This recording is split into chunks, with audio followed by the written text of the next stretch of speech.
कल्याण पूर्वेतल्या राष्ट्रीय स्वयंसेवक संघाच्या शाखेवर दगडफेक झाली। गोविंदवाडी परिसरातील चौधरीवाडी आरएसएसची शाखा सुरू असताना अज्ञातांकडून दगडफेक झाली। या दगडफेकीनंतर टिळकनगर पोलिसांनी गुन्हा दाखल करून हल्लेखोरांचा शोध सुरू केलाय। पोलिसांनी एका हल्लेखोराला ताब्यात घेतलंय आणि इतरांचा अजूनही शोध सुरू आहे।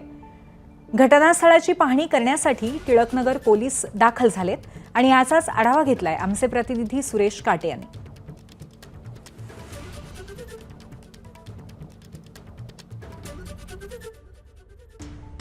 कल्याण पूर्वेतील कचोरे गावाजवळ चौधरीवाडी आहे आणि या चौधरीवाडीमध्ये रात्री स्वयंसंघाचा या ठिकाणी प्रशिक्षण सुरू असताना अज्ञात इस्मांनी अज्ञात हल्लेखोरांनी या स्वयंसंघाच्या शाखेवरती प्रशिक्षण केंद्रावरती दगडफेक केलेली आहे।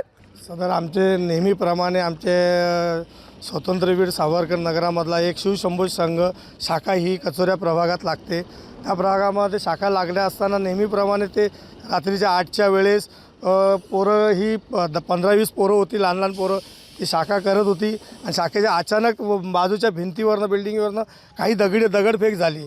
त्या दगडफेक झाली तर त्वरित मला त्यांनी कळवलं, सर असं आहे आणि इथे जे शाखा शिक्षक म्हणून पवन आहेत ते पवन देश त्यांनी मला त्वरित फोन केला।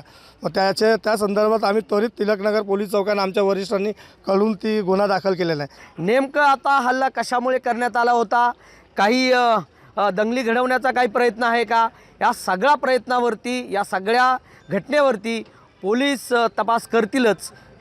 त्यामुळे नेमकं का हल्ला झाला आहे याचं कारण पोलिसांसमोर आपल्याला येण्याची शक्यता आहे। कॅमेरामन अभिलाष डावरेसह सुरेश काटे, एबीपी माझा, कल्याण।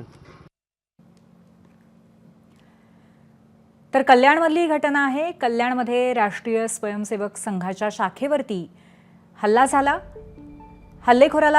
एका हल्लेखोराला ताब्यात घेतलंय आणि इतरांचा शोध अजूनही सुरू आहे। घटनास्थळाची पाहणी करण्यासाठी टिळकनगर पोलीस दाखल झालेले आहेत आणि आपण त्या संदर्भातलीच दृश्य पाहतोय।